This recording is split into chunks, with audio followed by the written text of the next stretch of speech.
खुलुमबाय गोजोन फुंबिलिनि गासैबो बडलेण्ड बुब्लिनि अनसायगिरिफोरखौ बरायग्रोबाय। दिनै 12 जुन समबारनि फानजामुथिखौ फरायथिनो लादों आं गेवलां हाज'हारिया। फानजामुथिनि गिबियाव दं मेष राशि। देहानि थाखाय मोजां जानाय नङा। हरखाब देहायाव बेमार आजार नुजाथिगोन। देहानि सानाय सुनाय जेंनानिफ्राय रेहाय मोननाय नङा।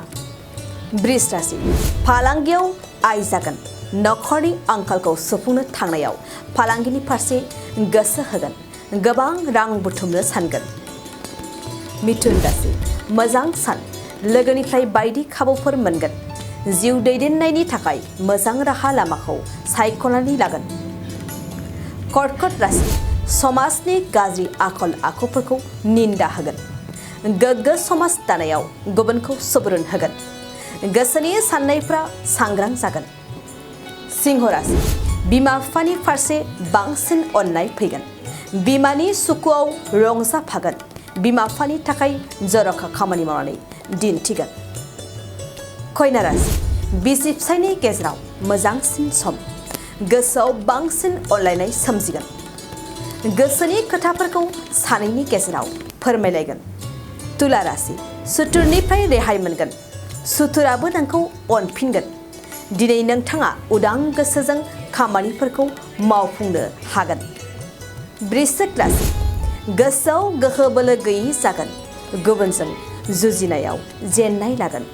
गोबां नाजाथाबब्लाबो खामानिफोरा जाफुंसारनाय नङा। धनु राशि। नोंथांनि थाखाय मोजां सान जानाय नङा। हरखाब गाज्रि लोगो मोनफ्लांगोन। लोगोआ नोंखौ जेंनायाव खोख्लैनो सानगोन। मकर राशि। बिमानि दुखुआव दुखु जाफागोन। दिनै नोंथाङा गोसोआव बायदिसिना साननानै दुखु जानांगोन। न'निफ्राय बायजोआव ओंखारनो गोसो जानाय नङा। कुम्भ राशि। नोंथांनि सोरगिदिं सुथुरा बांगोन। नोंनि जेखि खामानियाव नखरनि बाय बाहागियानो हेंथा होगोन। सांग्रां जानाया नोंथांनि साबसिन। मीन राशि। मोजां सोलोंथाइजों गियान लागोन। आखल आखु गियान सोरजिनायाव गोसो होगोन। दावबायनानै गोबां गियान सोरजिनो हागौ। दिनै सानसेनि राशि फरायथिनायाबो एसेनोसै। आसा खालामो नोंथांनि दिनैनि साना मोजाङै मोजां थांगोन। बेखौ बडलेण्ड बुब्लि नखरनिफ्राय मिजिंथिबाय। गोजोन्थों। थाखो 8, 9 आरो 10 नि फरायसाफोरनि थाखाय मोनसे गोनां फोसावथाय। इम्पल्स आसामआ नोंथांनि थाखाय होदों अनलाइन टिउसन एप्सनि सुबिदा। बर' आरो एसामिस मोन्नैबो बिजोंनि 8, 9 आरो 10 थाखोनि बिगियान, सानखान्थि आरो इंराजि आयदायाव अनलाइन टिउसननि सुबिदाखौ होगोन।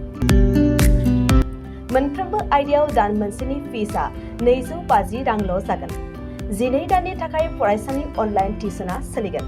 इम्पल्स आसाम अनलाइन टिउसन एपआव live class, online test, online assignment आरो डाउट क्लियारिं सेसननि सुबिदा मोननो हागोन। इम्पल्स आसाम अनलाइन टिउसन एपआव रोंगौथि गोनां एक्सपिरियेन्स फोरोंगिरिफ्रासो फोरोंगोन। गोसो गुदुं फरायसाफ्रा गाव गावनि मबाइलाव गुगोल प्ले स्ट'रनिफ्राय इम्पल्स आसाम एपखौ डाउनल'ड खालामनो हागोन। लोगोसेयैनो 8099334099 जानबुं अनजिमायाव थोंजोङै जगाजग खालामनो हागोन।